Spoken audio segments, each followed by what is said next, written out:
मूंगा गांव के जंगल में बबलू अपनी पत्नी पीलू के साथ रहता था। बबलू बहुत ही नेक दिल ईमानदार कबूतर था। बबलू एक बार बेकरी की दुकान खोलता है तो गांव के लोग उसे उधार में केक, ब्रेड वगैरह ले जाते थे और फिर उसको कभी भी पैसे वापस नहीं करते थे। इस वजह से उसे बेकरी बंद करनी पड़ गई। ऐसे ही एक दिन बबलू परेशान बैठा था, तब पीलू उसके पास आके बोलती है, क्या हुआ जी, आप परेशान क्यों हैं? तुम तो जानती ही हो ना पीलू कि मैं जो भी काम शुरू करता हूँ उसमें मेरा सिर्फ और सिर्फ नुकसान ही हो जाता है। मैं तो ये समझ ही नहीं पा रहा हूँ कि मेरा इतना नुकसान आखिर क्यों होता है। आपको नुकसान इसलिए होता है क्योंकि आप जरूरत से ज्यादा सीधे साधे हो। इन गांव वालों ने आपका बहुत फायदा उठाया है। आप उधार में चीजें देते गए, लेकिन ऐसा आगे से चलता रहा तो हमारे पास खाने के लिए भी पैसा नहीं बचेगा। तुम सही कह रही हो पीलू। मैं अब एक आखिरी बार कोई काम शुरू करके देखता हूँ। अगर अच्छे से चला तो ठीक है, नहीं तो शहर जाकर कोई नौकरी ढूंढ लूंगा। हम यही कुछ काम कर लेंगे, मगर आप उधार किसी को नहीं देना, ये सोचकर ही काम शुरू करो। ठीक है, एक आखिरी बार मैं कोशिश करता हूँ। कुछ दिनों बाद बबलू पीलू से कहता है, पीलू, मैं बाजार घूमकर देख रहा था कि कहाँ किसकी दुकान है किसकी नहीं है। मैंने देखा कि हमारे गांव में सब्जी की दुकान तो है ही नहीं। गांव वाले पड़ोस के गांव से सब्जियां खरीद रहे थे, इसलिए मैं सोच रहा हूँ कि मैं सब्जी की दुकान लगाऊंगा। ये तो सच में बहुत अच्छी आइडिया है। अब मैं अपनी आखिरी जमा पूंजी लगा रहा हूँ, इसको मैं बर्बाद होने नहीं दूंगा। फिर जल्द ही बबलू अपनी सब्जी की दुकान खोल लेता है। बबलू के बहुत बार कहने के बाद भी बहुत से गांव वाले अभी भी उससे बिना पैसे दिए सब्जी ले जाया करते थे। एक दिन पीलू भी उसकी दुकान में इसीलिए बैठती है कि लोग बिना पैसे दिए सब्जी नहीं ले जा पाए। एक दिन डॉक्टर बबली उनकी दुकान में आती है। पीलू, बबलू, तुम्हारी दुकान में सलाद का वेजिटेबल्स है क्या? डॉक्टर मैडम, ये लीजिए सलाद के वेजिटेबल्स, ये बहुत ही स्वादिष्ट है, लेकिन थोड़े महंगे हैं। मैं इन वेजिटेबल्स की सलाद खाती हूँ। ये स्वादिष्ट तो होते ही है, लेकिन फायदेमंद भी बहुत होते हैं। और रही बात कीमत की, तो हेल्थ इज वेल्थ। अभी मौसम बदलने वाला है और ये आने वाली गर्मी के मौसम में गर्मी से बचाएगा। मुझे ये 5 किलो दे दो। डॉक्टर बबली की जाने के बाद पीलू बबलू से कहती है, सुनिए जी, डॉक्टर मैडम क्या कह रही थी? सुना ना आपने कि इस साल बहुत गर्मी होने वाली है और गर्मी से बचने के लिए वेज सलाद फायदेमंद होगा। हाँ, अगर ऐसा होगा तो वेज सलाद से लोगों को गर्मी में बहुत फायदा होगा। इसका मतलब हम खुद ही वेज सलाद बेच सकेंगे और पूरे गांव में हमारे अलावा कोई नहीं है। देखो, गांव वाले ऐसे ही इसे नहीं खरीदेंगे। हम क्यों ना एक प्लेट बनाकर उसको बेचें? कुछ ही दिनों में लोगों को गर्मी से परेशानी होना शुरू हो जाता है और डॉक्टर बबली सबको वेज सलाद खाने की सलाह देती है। इस तरह से बबलू और पीलू की दुकान में भीड़ इकट्ठा होने लगती है। सुनिए गांव वालों, भाई और बहनों, मैं आप लोगों को अब से उधार में कुछ नहीं दूंगा। आपको अपनी सेहत का ख्याल रखना है तो पैसा देकर वेजिटेबल सलाद खरीदो।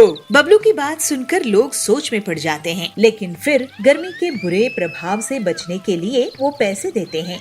इस तरह से लोगों की सेहत को भी नुकसान नहीं होता है और वो सब अब सबक ले लेते हैं कि कोई भी अच्छी चीज मुफ्त में नहीं मिलती है। फिर कुछ ही दिनों में बबलू और पीलू बहुत अमीर हो जाते हैं। इस तरह सभी खुशी खुशी रहने लगे। बहुत समय पहले की बात है। एक गांव में देव नाम का एक गरीब मजदूर अपनी पत्नी दीपाली और 2 बच्चों के साथ रहता था। कभी कभार काम मिल जाता था तो ही उसके बच्चों का पेट भर पाता था, नहीं तो सभी भूखे पेट ही सो जाते थे। उसके छोटे बेटे दीपक को टीबी की बीमारी थी और उसका इलाज करवाना बहुत जरूरी था, पर उसके पास एक फूटी कौड़ी नहीं थी। उसको गाँव में काम तलाशता था, लेकिन उसको कोई काम नहीं मिलता था। इसलिए उसने सोचा कि क्यों ना वो पहाड़ी पार करके दूसरे गाँव गांव में जाकर काम ढूंढे, पर उस पहाड़ी का रास्ता बहुत खतरनाक था। पर वो बेचारा क्या करता, उसे जाना तो था ही, इसलिए क्योंकि उसे अपने बेटे का इलाज भी करवाना था। अगले दिन उसकी पत्नी ने उसे एक थैले में कुछ चने और गुड़ बांध कर दे दिया और वो उसे लेकर वहाँ से निकलने लगा। पर पहले वो माँ दुर्गा के मंदिर में गया और माँ दुर्गा से बोला, हे माँ दुर्गा, मैं जा तो रहा हूँ पर मुझे पता नहीं कि आगे क्या होगा। ऊपर से पहाड़ों का रास्ता भी बहुत खतरनाक है माँ दुर्गे। हे माँ दुर्गे, मेरे पीछे मेरे परिवार का आप ध्यान रखना और मैं इतने पैसे कमा कर ला पाऊँ कि मैं अपने बेटे का इलाज करवा पाऊँ, यह आशीर्वाद मुझे देना माते। इसके बाद देव वहाँ से निकल गया और पहाड़ी के ऊपर से जाने लगा। रास्ता बहुत ही लंबा और ऊंचा था, इसलिए वो रुक रुक कर जा रहा था। पर उस रास्ते से ही उसको गांव पहुंचने में 4 दिन का समय लगता था। ऐसे ही 3 दिन तो बीत चुके थे और अभी वो गांव बहुत दूर था। देव पूरी तरह थक चुका था, उसके हाथ पैर जवाब दे रहे थे। ऊपर से खाने में भी थोड़े ही चने और गुड़ बचे थे। हे देवी माँ, मुझसे अब और नहीं चला जा रहा है, यहीं इस पेड़ के नीचे आराम कर लेता हूँ। देव उस पेड़ के नीचे बैठ जाता है और चने और गुड़ की पोटली खोलकर जैसे ही उन्हें खाने लगता है, वैसे ही गुड़ का कुछ हिस्सा जमीन पर गिर जाता है और तभी वहाँ कुछ चींटियाँ चलती हुई आ जाती हैं और एक चींटी कहती है, हे मानव, हमें बहुत भूख लगी है, बहुत दिनों से हमने कुछ खाया नहीं, हमारे घरों में हमारे बच्चे भी भूखे हैं, अगर तुम हमें कुछ चने और गुड़ दे दो तो हम उन्हें ये खिला पाएंगे। हाँ हाँ चींटी बहन, ये लो, अगर तुम्हारे बच्चे इसे खाकर संतुष्ट हो सकते हैं तो तुम ये सभी चने और गुड़ ले लो। देव वो गुड़ और चने जमीन पर चींटियों के लिए डाल देता है, लेकिन तभी वो देखता है कि वो सभी चींटी गायब हो गई हैं और अचानक से दुर्गा माँ वहाँ प्रकट होती हैं। देव माता रानी को अपने सामने देख हैरान रह जाता है। तभी देवी माँ कहती हैं, देव, तुम बहुत ही दयालु हो, तुमने अपने हिस्से का भोजन भी इन छोटे छोटे जीवों को दे दिया। तुम्हारा दिल सच में बहुत बड़ा है और इसलिए मैं तुम्हें कुछ देना चाहती हूँ। देवी ने ऐसा कहकर वहाँ अपने चमत्कार से एक जादुई बड़ा थैला प्रकट किया और कहा, देव, इस थैले में तुम जो कुछ भी डालोगे उसका तुम्हें 100 गुना बढ़कर ही फल मिलेगा। पर तुम कभी भी लालच मत करना और गरीब लोगों की मदद हमेशा करते रहना, उससे तुम्हारे पास कभी भी धन धान्य की कमी नहीं होगी। ऐसा कहकर देवी दुर्गा अंतर्ध्यान हो गई और देव वो थैला लेकर अपने घर आ गया और अपनी पत्नी को दिखाया। उसकी पत्नी के पास एक हल्का सा मंगलसूत्र था जो सोने का था। वो उसने उस थैले में डालकर देखा और देखते ही देखते उस थैले में 100 और ऐसे ही सोने के मंगलसूत्र आ गए। ये देख उन दोनों को अपनी आंखों पर विश्वास नहीं हुआ। देखा जी, मैं ना कहती थी कि सब्र का फल मीठा होता है। ये देखिए, माँ दुर्गा की कृपा से आज हमें किसी चीज की कमी नहीं रही। उन मंगलसूत्रों को बेचकर उन्होंने पैसे लिए और उन पैसों से अपने बेटे का भी उन्होंने बड़े अस्पताल में इलाज करवाया। उसके पास आज कई कोठी बंगले हो गए, पर माता रानी के कहे अनुसार उसने कभी भी गरीब की मदद करनी नहीं छोड़ी। उसने गौशाला, वृद्धाश्रम और माँ दुर्गा का गांव में एक भव्य मंदिर बनाया। दीपिका अपनी माँ सुनीता के साथ रहती है। दीपिका बहुत दुखी है क्योंकि उसकी माँ को कोढ़ की बीमारी है और उसके हाथ पैरों ने काम करना बंद कर दिया है। वो हमेशा बिस्तर पर ही पड़ी रहती है और कमजोरी इतनी हो गई है कि उसकी आवाज भी नहीं निकल पा रही। तभी उसको बेतहाशा खांसी होने लगती है और ये देख दीपिका घबरा जाती है। माँ, तुम घबराना नहीं, मैं अभी आती हूँ। तू कहाँ जा रही है मेरी बेटी?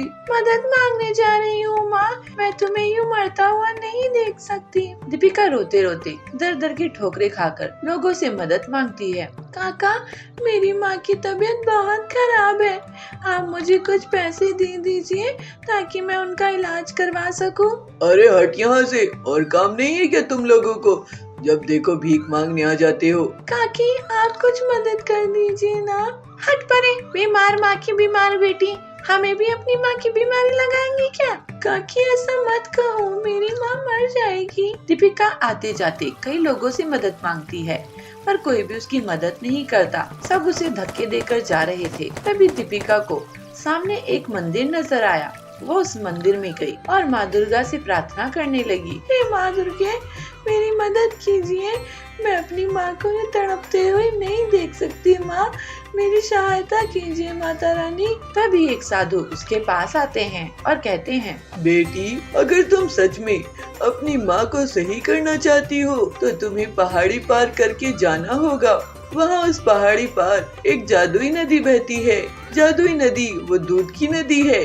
उस दूध को यदि तुम अपनी माँ को पिला दोगी तो वो बिल्कुल ठीक हो जाएंगी। पर बेटी, रास्ता बहुत कठिन है। कोई नहीं साधु बाबा, मुझे उनकी बहुत चिंता है। मैं उनके लिए कहीं भी जा सकती हूँ। दीपिका एक लोटा लेकर पहाड़ी के ऊपर चलने लगती है और ऐसे ही चलती जाती है। नंगे पैरों से वो बच्ची चले ही जा रही थी। सूरज भी छिपने को था पर उसने हिम्मत नहीं हारी। उसके पैरों में भी छाले पड़ गए थे पर उसने तब भी हार नहीं मानी और आखिरकार वो पहुँच ही गई उस जादुई दूध की नदी के पास। जैसे ही दीपिका ने उस नदी में लोटा डाला तभी देवी दुर्गा वहाँ प्रकट हुई। शाबाश बेटी, तुमने आज साबित कर दिया कि तुम एक अच्छी बेटी हो। माँ की जान बचाने के लिए इतना कठिन रास्ता चुनने में भी तनिक नहीं सोचा और अपने पैरों की छालों की परवाह किए बगैर यहाँ तक पहुँच गई। मैं तो तुम्हारी परीक्षा ले रही थी, ये देखना चाहती थी कि तुम इस दूध के काबिल हो भी या नहीं। पर तुम इसके काबिल हो मेरी बच्ची। तुम इस दूध को ले जाओ और अपनी माँ को पिला देना। तुम्हारी माँ का सारा कोढ़ दूर हो जाएगा और पैसों की भी तुम्हें कोई तंगी नहीं होगी। बस कुछ बूंदे जमीन पर डाल देना और कहना, हे जादुई नदी के दूध, धन दो, तो ये वहाँ तुम्हें धन देगा। ऐसा कहकर देवी दुर्गा वहाँ से अंतर ध्यान हो गई और दीपिका वो दूध लेकर घर आ गई और अपनी माँ को उसने वो दूध पिला दिया। दूध को पीते ही उसकी माँ एकदम ठीक हो गई और वो खड़ी हो गई। फिर कुछ बूंदे उसने जमीन पर डाल दी और कहा, धन दो।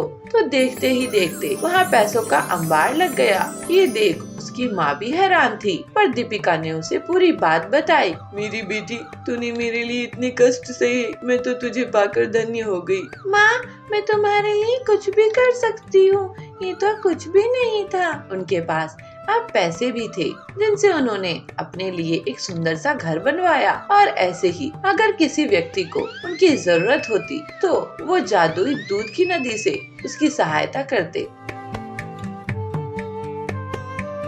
रामपुर नाम के गांव में एक वीर प्रताप नाम का सेठ अपनी पत्नी के साथ रहता था। सेठ भगवान गणेश जी का बहुत बड़ा भक्त था और प्रतिदिन भगवान गणेश की पूजा अर्चना किया करता था। कोई भी काम करने से पहले वो भगवान श्री गणेश को याद करना नहीं भूलता था। एक दिन श्री गणेश रूप बदलकर उस सेठ के खेतों के पास से गुजर रहे थे। अरे, मुझे तो बहुत तेज भूख लग रही है, कुछ खा लेता हूँ। अरे वाह, ये तो उसी सेठ का खेत है जो मेरी हर दिन पूजा अर्चना करता है। गणेश जी ने उस सेठ के खेत से 12 गेहूं के दाने निकाल कर खा लिए पर तभी उन्हें अपनी गलती का एहसास हुआ। अरे ये क्या, ये मुझसे कितनी बड़ी भूल हो गई। मैंने सेठ से बिना पूछे ही उसके खेत से गेहूं के बीज खा लिए। ये तो चोरी हुई और इसका दंड तो मुझे भुगतना ही पड़ेगा। गणेश जी एक छोटे से बालक का रूप धरकर उस सेठ के पास गए और उससे बोले, सेठ जी, मुझे काम दे दीजिए, मैं बहुत दूर से आया हूँ। आप मुझे काम दे देंगे तो आपकी बड़ी मेहरबानी होगी। बेटे, मैं तुम्हें काम तो दे देता पर मेरे काम में कुछ महीनों से बहुत घाटा चल रहा है। मैं तुझे पैसे नहीं दे पाऊंगा। हाँ, पर 2 समय की रोटी और सर छुपाने के लिए घर जरूर मिल जाएगा। ठीक है सेठ जी। गणेश जी अब बालक के रूप में उसके पास ही काम करने लगे। वो उसके घर में एक नौकर की तरह काम करते थे। घर के सारे काम वो करते थे, पोछा लगाते थे, झाड़ू लगाते थे, बर्तन साफ करते थे। एक दिन जब सेठानी शौच करने के बाद अपने हाथ राख से साफ कर रही थी तो गणेश जी बने बालक ने कहा, सेठानी जी, आपको राख से नहीं बल्कि मिट्टी से हाथ साफ करने चाहिए, तभी हाथ साफ होंगे। ये बात सुनकर सेठानी बहुत गुस्सा हो गई। तेरी ये हिम्मत, तू हमें बताएगा कि क्या करना चाहिए और क्या नहीं? तू नौकर है और नौकर की ही औकात में रह। रुक, अभी सेठ जी को बताती हूँ, वो तेरी अच्छे से खैर लेंगे। सेठानी सेठ के पास जाती है और पूरी बात सेठ को बताती है तो सेठ कहता है, अरे भाग्यवान, सही तो कह रहा है ये बालक। वैसे सुनो जी, कल मुझे गंगा स्नान के लिए जाना है, तुम चल रहे हो? अरे मुझे तो बहुत काम है, तुम ही चली जाना। और ऐसा करो कि तुम इस बच्चे को अपने साथ ही ले जाओ। वैसे बेटे, तुमने अपना नाम नहीं बताया। वो बालक कहता है, गन्नू, गन्नू नाम है मेरा। अगले दिन सेठानी गंगा के किनारे बैठकर स्नान कर रही होती है कि तभी गन्नू उन्हें पकड़कर गंगा के बीचों बीच ले जाता है और वहाँ उनके साथ डुबकी लेता है, जिससे सेठानी का पारा हाई हो जाता है। तुम्हारी ये मजाक, तुम्हारी हिम्मत कैसे हुई? जब मैं किनारे बैठ के स्नान कर रही थी तो तुम मुझे बीच में क्यों ले गए? क्योंकि सेठानी, जब तक आप गंगा में डुबकी नहीं लगा लेते आपको पुण्य नहीं मिलता। सेठानी गुस्से से लाल होकर घर आ जाती है और सेठ को पूरी बात बताती है। सेठ कहता है, सही तो कह रहा है गन्नू, गंगा जी में डुबकी लगाए बिना आ जाना कोई सही बात थोड़ी ना है। सेठानी अब उस गन्नू से बहुत चिढ़ने लगती है। ऐसे ही गणेश चतुर्थी आ जाती है और सेठ गणेश जी की मूर्ति घर लेकर आता है, पर तभी वो देखता है कि उनके आसन पर गन्नू बैठा हुआ है। ये देख उसे बहुत गुस्सा आता है। गन्नू, ये क्या बदतमीजी है, उठो यहाँ से, ये गणेश जी का आसन है। तो मैं तो सही जगह बैठा हूँ, यही तो मेरा आसन है। ऐसा कहकर वो बालक गणेश जी में बदल जाते हैं और उन्हें देख सेठ और सेठानी हाथ जोड़ लेते हैं और अपने किए की क्षमा मांगते हैं। हे प्रभु, हमें क्षमा कर देना, आपने मेरे घर में एक नौकर बनकर काम किया। तुम दोनों को कोई क्षमा मांगने की आवश्यकता नहीं। मैं तो खुद तुम्हारे घर आया था नौकर बनकर, क्योंकि मैंने तुम्हारे खेत से 12 गेहूं के दाने चोरी करके खाए थे। उसका कर्जा मैंने चुका दिया है। अब मेरा जाने का समय आ गया है, पर तुम चिंता मत करना, मेरा आशीर्वाद हमेशा तुम्हारे साथ रहेगा। ऐसा कहकर गणेश जी अंतर्ध्यान हो गए और सेठ सेठानी का कारोबार और अच्छा चलने लगा।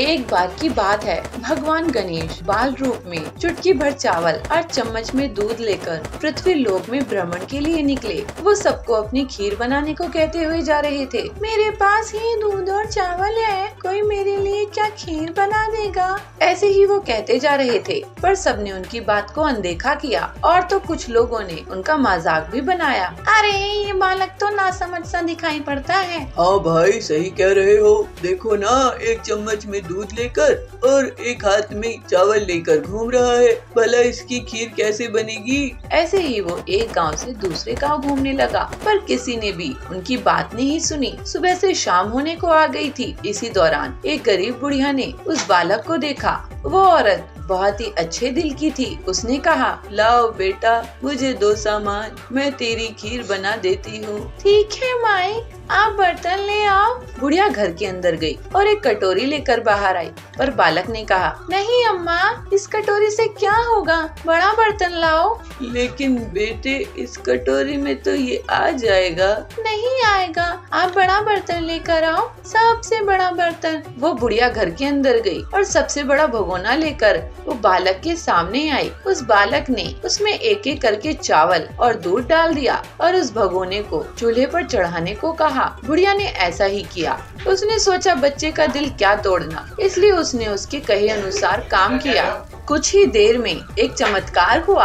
उस बालक की दिए चावल और दूध बढ़ गए और पूरा भगोना उससे भर गया। हे भगवान, ये कैसा चमत्कार है। तभी वो बालक कहता है, माई, मैं स्नान के लिए जा रहा हूँ, उसके बाद खीर खाऊंगा, तब तक तुम खीर बनाओ। उस बूढ़ी औरत ने भी पूरे दिल से खीर बनाई। पीछे से बुढ़िया के पोते पोती आए तो भूख लगने पर बुढ़िया ने उन्हें वो खीर खिला दी। खीर बनते देख रही पड़ोसन को भी बुढ़िया ने कटोरा भरकर खीर दे दी। बेटी की बहू ने भी चुपके से एक कटोरा खीर खाने के साथ एक कटोरा खीर छिपा दी। इसके बाद भूख लगी तो बुढ़िया ने भी उस खाने के लिए खीर हाथ में ले ली और बोली, आजा रे गणेशिया, खीर खा ले।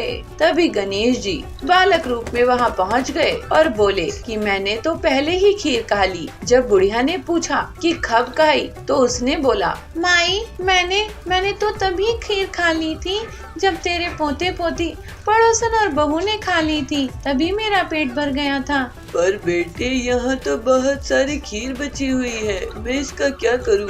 बूढ़ी माई, तुम ये खीर नगर में बांट दो और लोगों को खिलाओ, और जो खाली बर्तन होगा उसे घर के दरवाजे पर रख देना। ऐसा कहकर वो बालक वहाँ से चला गया। उस बूढ़ी माई ने ऐसा ही किया। उसने गांव के सभी लोगों को खीर की दावत दी, पर उसके बाद भी उस भगोने में से खीर खत्म नहीं हुई। उसमें अभी भी खीर बची हुई थी। अभी भी इसमें खीर बची हुई है, अब मैं क्या करूं?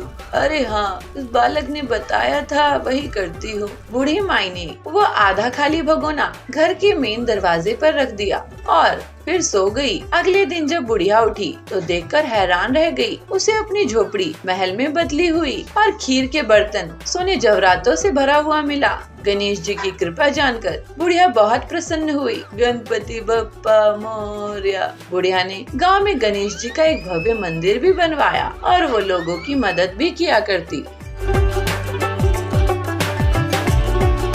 शेर के माँ दुर्गा का वाहन बनने की कहानी तब शुरू होती है जब देवी पार्वती घोर तपस्या करके भगवान शिव को पति रूप में पाने की कोशिश कर रही थी। सालों तक तप करने के बाद माता पार्वती को भोले भंडारी अपनी पत्नी के रूप में अपना लेते हैं। इसी बीच तपस्या की वजह से माँ पार्वती का रंग काफी काला पड़ गया था। एक दिन ऐसे ही बातचीत के दौरान भगवान शिव माँ पार्वती को काली कह देते हैं। देवी, आपका रंग काला हो गया है, आप काली हो गई हैं। ये बात देवी पार्वती को पसंद नहीं आती। स्वामी, आपको ऐसा नहीं कहना चाहिए, मेरा रंग साफ ही था, वो तो आपकी आराधना तप करने से मेरा रंग ऐसा हो गया। वो तो कोई बात नहीं देवी, पर आप काली तो है ना। देवी पार्वती शिव जी से नाराज होकर दोबारा तप करने के लिए चली जाती हैं। एक दिन बाद घूमते घूमते एक शेर घोर तप कर रही माँ पार्वती के पास पहुँच जाता है। वो शेर बहुत भूखा था, उसे बहुत भूख लगी थी। देवी पार्वती को खाने की इच्छा से वो वहाँ घूमता रहा। माँ को तप में लीन देखकर शेर भी वहीं इंतजार करने लगा। ये महिला तो तप कर रही है, मैं इसके तप खत्म होने का इंतजार करता हूँ, फिर ही इसको खाऊंगा। दोबारा लौटकर कोने में बैठ जाता। होते होते कई साल बीत गए। माँ के तप से खुश होकर भगवान शिव प्रकट हुए और माँ से मन चाहा वर मांगने को कहा। देवी पार्वती, मैं आपके तप और तुम्हारे दृढ़ संकल्प से बहुत प्रसन्न हुआ हूँ, मांगो जो वर मांगना है। हे देवों के देव महादेव, मैंने अपना गोरा रंग वापस चाहती हूँ, जो मैंने कई वर्षों तप करके गवा दिया था। कृपा कर आप मुझे मेरा गोरा रंग मुझे फिर से लौटा दे, आपकी बड़ी कृपा होगी। जरूर देवी, महादेव ने आशीर्वाद दिया और वहाँ से चले गए। वरदान मिलते ही माँ पार्वती नहाने के लिए चली गई। नहाते ही उनके शरीर से काला रंग भी निकल गया था और माँ का रंग पहले की ही तरह साफ हो गया। इस वजह से माँ पार्वती का नाम माँ गौरी भी पड़ गया। नहाने के कुछ देर बाद माँ की नजर शेर पर पड़ी। अरे, ये शेर तो कई सालों से यहीं बैठा है और चाहे ना अनचाहे मेरे तप का भागीदार भी बन गया है। इसे भी इसके तप का फल मिलना चाहिए। उन्होंने भगवान शिव को याद किया और शेर के लिए भी वरदान मांगा। माँ पार्वती ने भगवान से कहा, हे नाथ, ये शेर सालों से मुझे भोजन के रूप में ग्रहण करने के लिए इंतजार कर रहा था। मेरे पूरे तप के दौरान ये शेर यही था। जितना तप मैंने किया है उतनी ही तपस्या इसने भी की है। इसी वजह से अब वरदान के रूप में इस शेर को मेरी सवारी बना दीजिए प्रभु। ठीक है देवी पार्वती, आपकी जैसी इच्छा। माता की बात मान ली और शेर को उनकी सवारी बना दिया। आशीर्वाद मिलने के बाद माता शेर पर सवार हो गई और तभी से उनका नाम माँ शेरावाली और दुर्गा पड़ गया। ब्रजधाम में एक सुखिया नाम की मालिन आती थी। वह फल, फूल और सब्जी बेचकर अपना गुजारा किया करती थी। ब्रज में सुखिया जब गोपियों से मिलती तो वो उसे नंदलाला के बारे में बताती थी। अरे गोपियों, तुम तो यही रहती हो ना श्री कृष्ण के पास? उनकी बाल लीलाएं तो मैं बहुत सुनती हूँ, तुम भी बताओ ना कुछ। अरे सुखिया, तुझे हम क्या बताएं? कान्हा तो बहुत चंचल है, वो एक जगह कहाँ टिकते हैं, पूरे दिन इधर उधर घूमते रहते हैं और पूरे वृंदावन को अपनी लीलाओं से अपने प्रेम जाल में फंसा लेते हैं। अच्छा, ऐसी बात है तो बताओ ना उनके बारे में, सुनने में बहुत आनंद आ रहा है। बाल कृष्ण की लीला सुनने में सुखिया को बहुत आनंद आता था। उसका मन भी बाल कृष्ण के दर्शन को तरसता था। सुखिया भी कृष्ण को देखने के लिए घंटों तक नंद बाबा के महल के सामने खड़ी रहती थी, लेकिन उसे कभी भी श्री कृष्ण के दर्शन नहीं होते थे। हे कान्हा, आप मुझे कब दर्शन देंगे? मैं कब से आपकी राह ताक रही हूँ। आपके दर्शन पाकर मैं कब धन्य होंगी। और अब और देर न करो प्रभु, जल्दी से अपने दर्शन दो। भगवान कृष्ण तो अंतर्यामी है, उन्हें तो सब पता चल जाता है। जब उन्हें पता चला कि सुखिया उनकी परम भक्त है तो उन्होंने सुखिया को दर्शन देने का निर्णय लिया। अगले दिन सुखिया ने नंद महल के सामने आवाज लगा दी, फल ले लो फल, मीठे मीठे फल, फल ले लो फल। सुखिया की आवाज सुनकर श्री कृष्ण दौड़े चले आए। नंदलाल को अपने सामने देखकर सुखिया की खुशी का ठिकाना न रहा। सुखिया ने नन्हे कृष्ण को बहुत से फल दिए। ये लो मेरे प्रिय कृष्ण, तुम्हारे लिए मीठे मीठे स्वादिष्ट फल, ये लो। लेकिन अम्मा, मेरे पास पैसे नहीं है। आप रुको, मैं अभी आता हूँ। श्री कृष्ण बार बार महल के अंदर जाते और मुट्ठी में अनाज लाने की कोशिश करते, लेकिन सारा अनाज रास्ते में ही बिखर जाता था। सुखिया को भगवान कृष्ण 2-4 दाने ही दे पाए। सुखिया के मन में इस बात को लेकर कोई मलाल न था। वे तो बहुत खुश थी कि आज उसने अपने हाथों से भगवान को फल दिए और उन्होंने वो फल खाए। सुखिया मुस्कुराते हुए अपने घर पहुंची। घर जाकर उसने टोकरी अपने सिर से उतारी तो पाया कि उसकी टोकरी हीरे जवाहरात से भरी हुई है। ये चमत्कार देख उसे विश्वास नहीं हुआ। ये कैसे हुआ? मेरी टोकरी तो खाली थी, इसमें ये हीरे जवाहरात कहाँ से आए? कहीं ये नंदलाल की तो महिमा नहीं? हाँ, ये उन्हीं की चमत्कार और महिमा हो सकती है। उनके अलावा कौन ऐसा चमत्कार कर सकता है? सुखिया समझ गई कि ये भगवान श्री कृष्ण की लीला है। उसने मन ही मन बाल गोपाल को धन्यवाद किया। इस तरह श्री कृष्ण ने अपनी परम भक्त सुखिया का उद्धार किया।